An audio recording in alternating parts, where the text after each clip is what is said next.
Good morning, guys. Today it has been snowing for maybe 8 to 10 hours. We've accumulated a good bit, 7-8 inches. We're going to get out the snow removal equipment, and start removing it. Slowed down a bit. It's wet, it's blowing, and it's messy. It's everywhere. So I bet the plows have plowed us in. I have to try to use it and track it down. I mean, we got a good bit of snow here today. Sometimes this is Alaska and this is what you wake up to. Today it will be about snow removal. Pretty much that's about it. We have a lot to do. A very long driveway, as you've seen before, and limited equipment to do this, so it's mostly by hand. I'll give you a look around, show you what everything looks like this morning is what I found, and then I'll take you through how we get out the equipment here and remove this much snow. So there's the top of the driveway.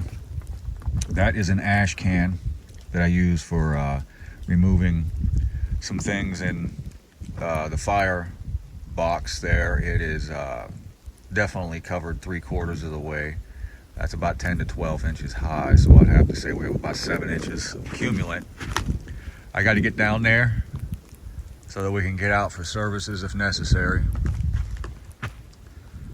And there's the shelter logic, looking like an igloo. The generator box. It snowed up the sides of the trees from the blowing snow. And it's a good bit.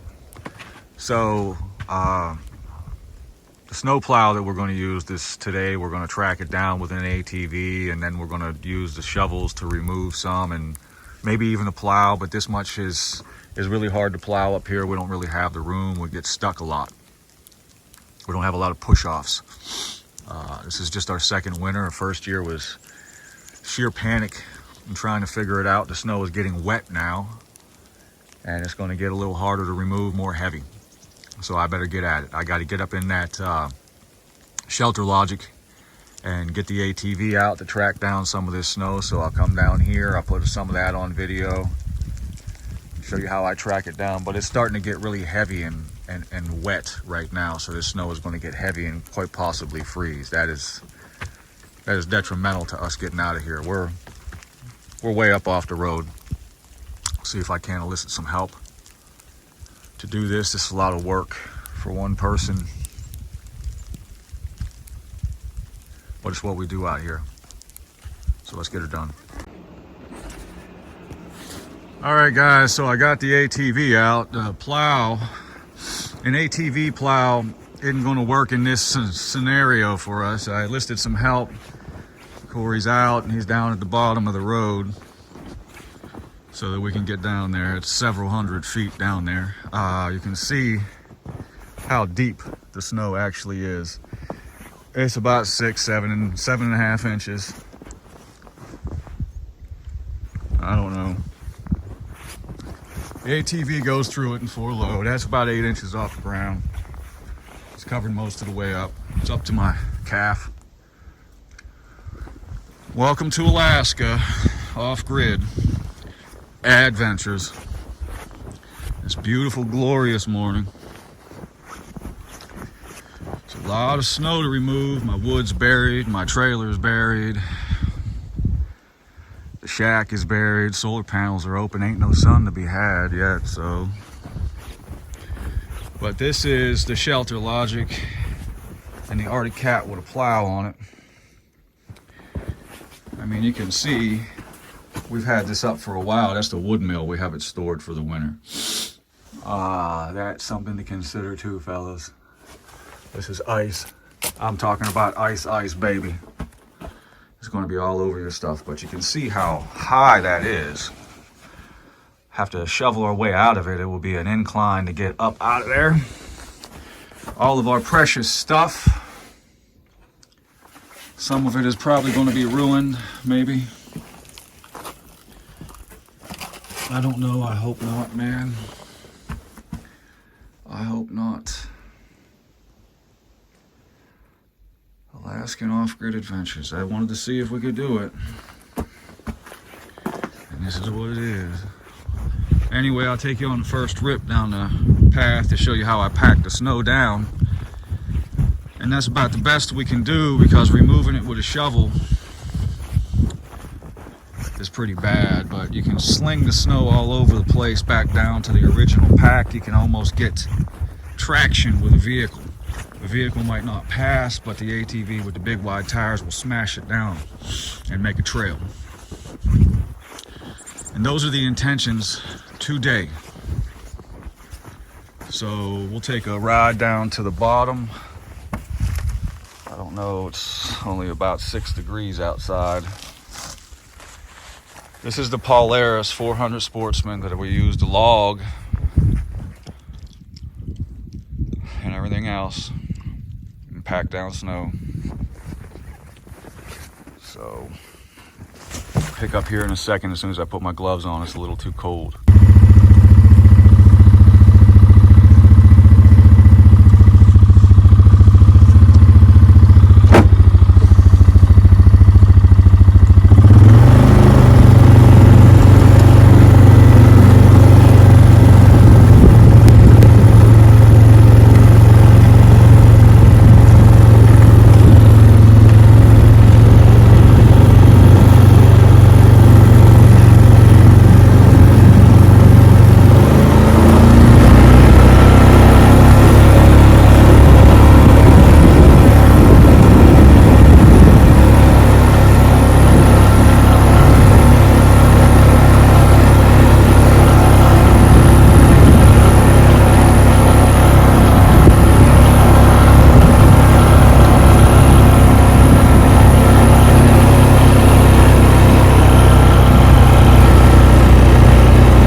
I do this, it's really hard, one-handed. Put the camera up until we change ideas. And that's about it. I'm gonna do that a couple more times. And I'll have to start removing some by hand, so it works pretty good. It gives you a little bit of a foothold, something to work with instead of a whole lot of fluffy snow to remove. But I made enough of a trail for us to be able to pass for now. I just got to clean it up with the plow, but the plow won't go through that much fresh powder. It will get stuck. It can't push it. So I got to push the snow down. I got to pack it down. We don't have a snow machine. We got an ATV. So we're removing the snow. It's one of the heaviest that we've had this year. It's nowhere near as bad as what was last year. But how many inches do you think we got there, Corey? Probably a good in between 6 and 8 inches, somewhere in there. It's a lot to move. This is a big yard. This is a real big yard. Yeah. It doesn't really look like it, but yeah, when you're moving that much snow, yeah. Well, it's everywhere. And it was a blowing snow, so it got everywhere. Oh, yeah. It got everywhere. It got all over the wood. Everything needs uncovered. That's why the wood is, so it's just a lot. I mean, we're trying to build an infrastructure up here. We haven't had time to build a wood shed. We didn't get the wood mill until July. We really didn't have it set up for quite some time, and by the time we could pull timber and do everything else, the season was about over, as we thought. But then the snow came, so we're learning our way around Alaska. That's our wood pile. We have to uncover some of that. Those are our rounds. Plenty of them should be. There's our bunk of wood, which some good, some bad, but that's what we got. There's our backup logs, and the shelter logic has been cleared off. Corey cleared the top of that off. We got a lot more to go still. A lot. I can't plow with the ATV and do that one-handed with videotape. I may get injured about the head and shoulders in a front end accident, and I don't want that. Not today. Or ever, really. It just slides all over. I mean, sometimes the plow will push me off in the ravine, and if I did that one-handed, I'd go over the handlebars because I can't hold on. And I would definitely sustain injuries to the head without a helmet on. And I don't want to put a helmet on. I don't know why I don't want to put a helmet on. But anyway, this is the Arctic Cat. This is the old 99. This is an Arctic Cat 500 4x4. And she pushes the plow, runs the trail, whatever else that we needed to do. Came set up with that. We replaced the winch and everything else. This is a Copland plow. That's what we use. It works pretty good. And Arctic Cat has done a really good job of making them run in the cold weather. They don't freeze up too much. They don't have a heated throttle cable or anything like that, or heated grips.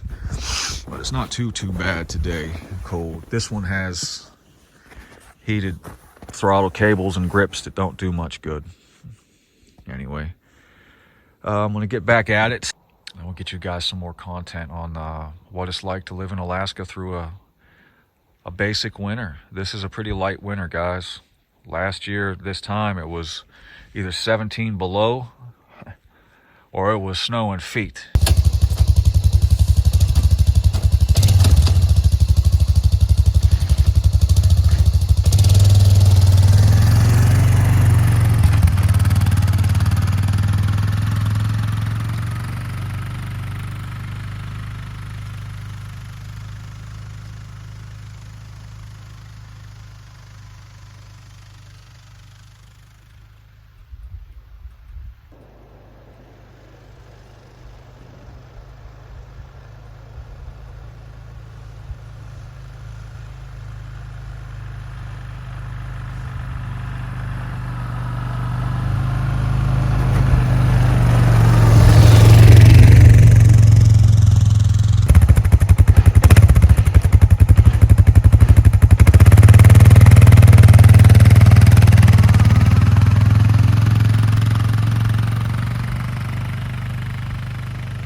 see if I can't take you guys for a ride. So when I push some of this fresh powder, it's a really good. It looks pretty good. It's nice to watch.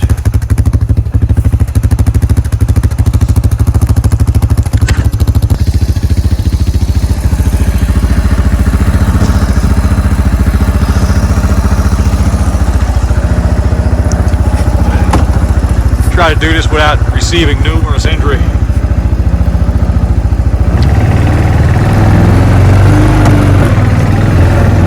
Starting to snow again. I don't know when we're going to be able to stop pushing this stuff. Hopefully it doesn't snow too much, but then again, this is Alaska.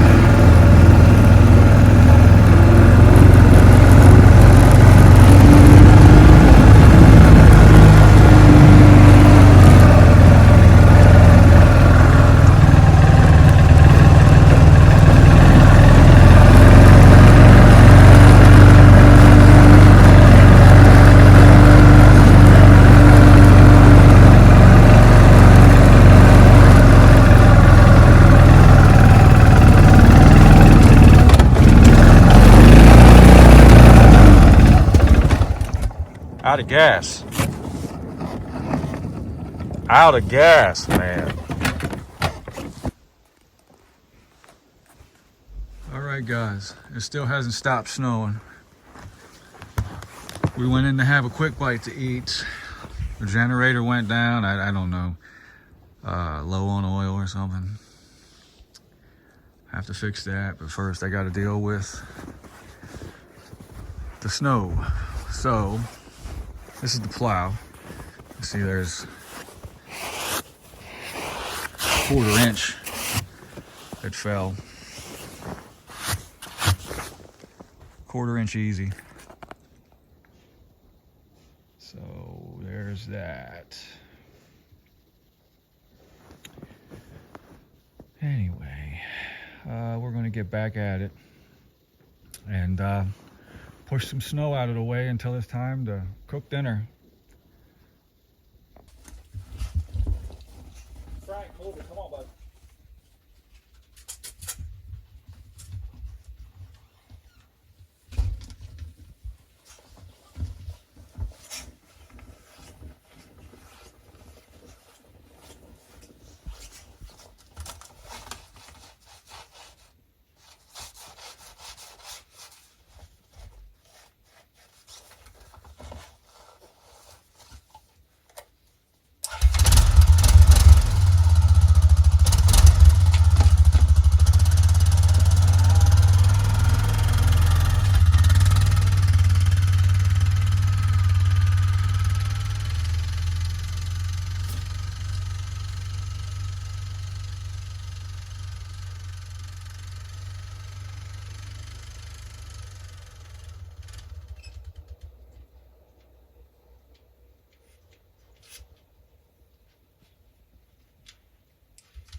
This is called a snow rake.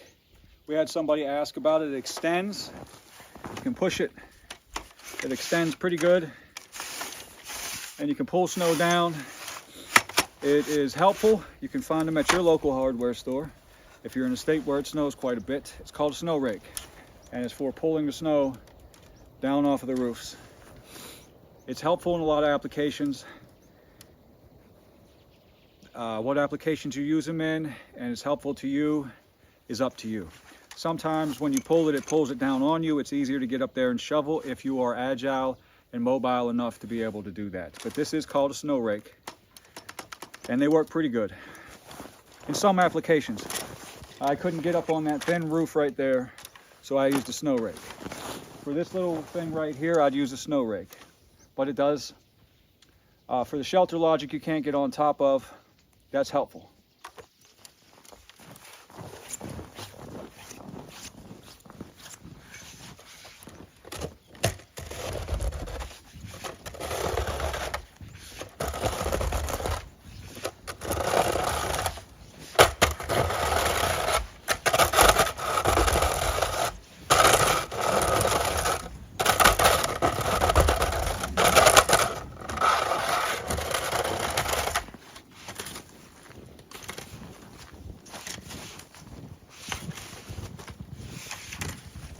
Now I am going to get on the roof and shovel the snow.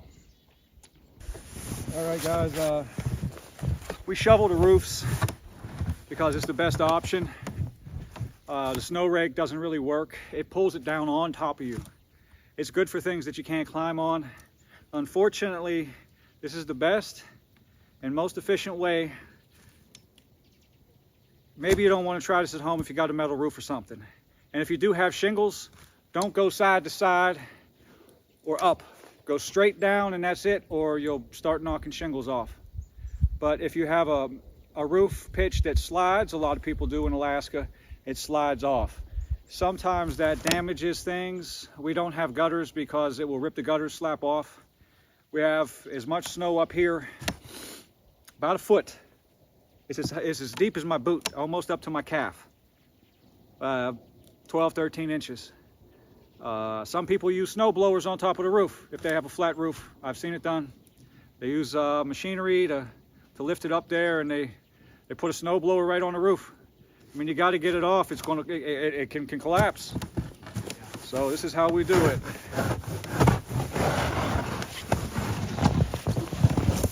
And this is the roof of our shack. Getting the snow off. The condensation issue that we have, it leaks a good bit, but snow is a good insulator. I don't know. I'm not a professional in that area. I hope this helps, because I don't like it dripping on my head while I'm eating dinner. That sucks. This is a shipping container that we live in full-time off-grid. We heat mostly with fire. We live on these premises year-round. So in the summertime, we're good to go when we have ventilation, but it gets quite hot. In the wintertime, we have condensation issues. Just so you know.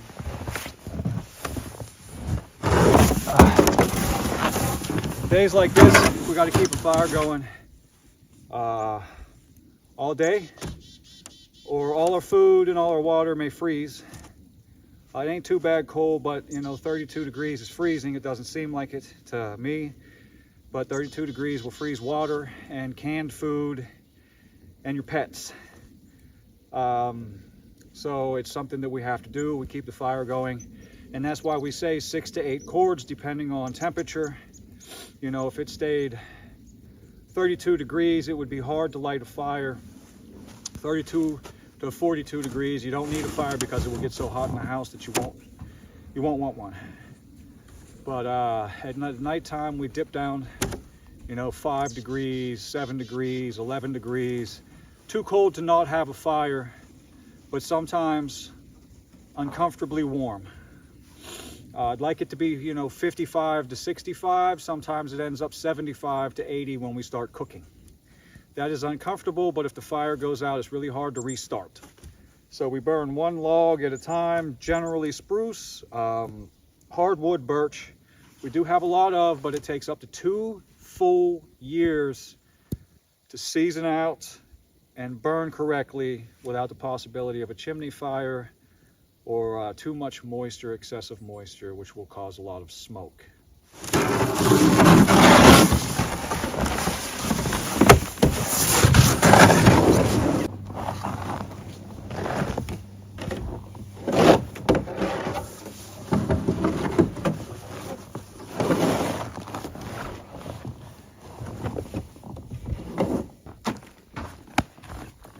All right, guys, we got that roof done. It's about time to cook dinner. Hopefully this week, I'm gonna make some bread for you guys, probably a sourdough and maybe some yeast rolls. I'm gonna try my hand at that. Things are expensive up here in Alaska. We gotta do what we gotta do, and you know, one of those things is trying to avoid the grocery store at all costs. If you decide to try to move up here, you'll find yourself doing a lot of these things, and you should review our channel and other people's channels on how they actually made it. You could spend up a lot of money in the grocery store, and that is not what we're trying to do. So we'll be trying to make our own bread and our own goods and hunt. Now, for the first year in Alaska, you cannot fish or hunt. This is tribal land, and the rules are the rules. So we were stuck spending money, wads of it, in the grocery store. And the cost of living up here is extremely high. Not only with fuel, with distance. It is over 110 miles to the grocery store and back. It's almost about 130. That'd be a 150-mile trip all day long. And in the winter time, this time of the year, you only get 5 hours. So it's sun up to sundown, and you do everything in the dark. Thank you so much for watching, and I hope that you enjoy it. If there's anything else that you would like to see or any other questions that we can answer, please put it in the comments down below. Again, we thank you so much we thank our viewing audience so much for the views. If there's anything at all that we can answer or help you with, we'll be happy to.